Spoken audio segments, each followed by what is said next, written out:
Welcome to the deep dive. Today we're looking into a really quite an extraordinary life story. It's about Phra Cūḻapanthaka. Right. And his story, it offers some, well, surprisingly powerful insights into wisdom, enlightenment, the core of Buddhist practice. Yeah, and our goal really is to figure out how someone who was, let's say, labeled dull-witted, how could he achieve such profound spiritual mastery?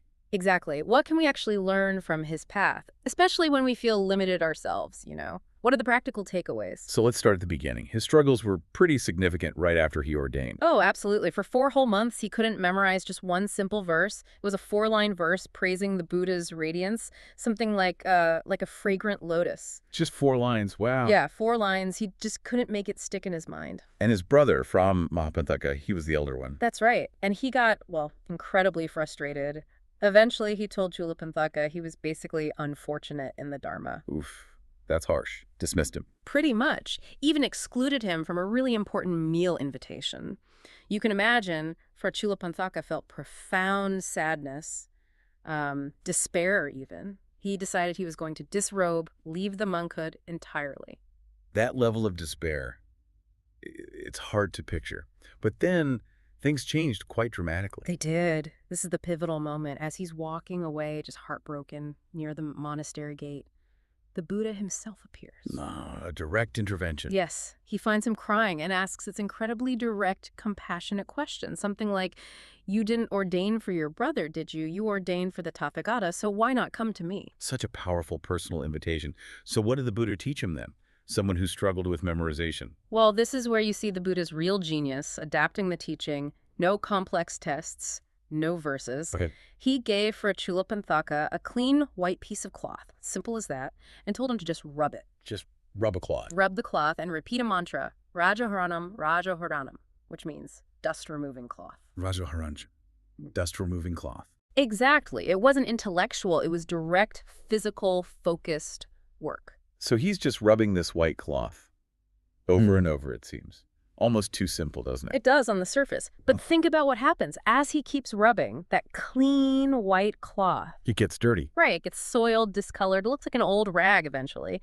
And that physical change was the trigger. Yeah, moment. Precisely. He saw the impermanence right there in his hands, the cloth changing, getting defiled. He realized it mirrored everything, all conditioned things, including his own body, his own mind. They're impermanent, subject to defilement. I see. So the dust wasn't literal dirt. The Buddha clarified that.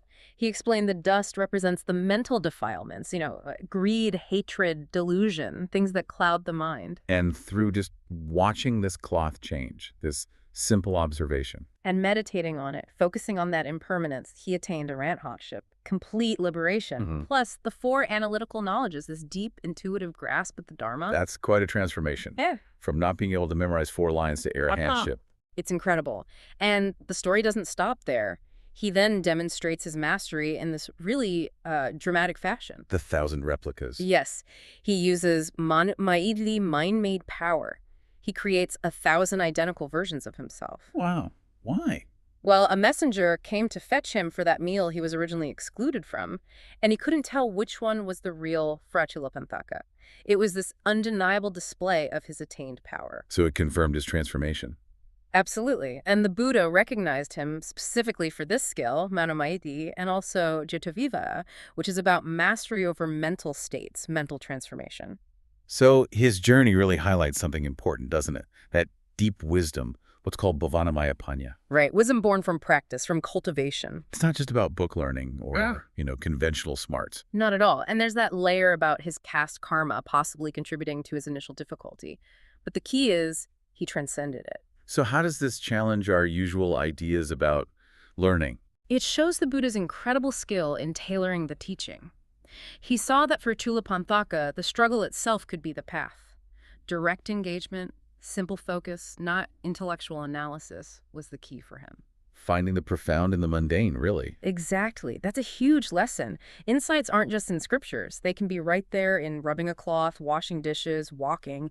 Direct experience, focused practice that can unlock so much, regardless of perceived limitations. It's a really compelling story. It shows the Buddha's compassion, but also the power within simple, focused practice to just break through barriers. Absolutely. That shift from despair to liberation, all sparked by a piece of cloth and mindful attention. So it leaves you wondering, doesn't it? If a simple cloth, a seemingly ordinary object, held such a profound, dust-removing lesson for him, what simple thing in your everyday life, what routine action, might actually hold a deep insight for you if you just paid attention?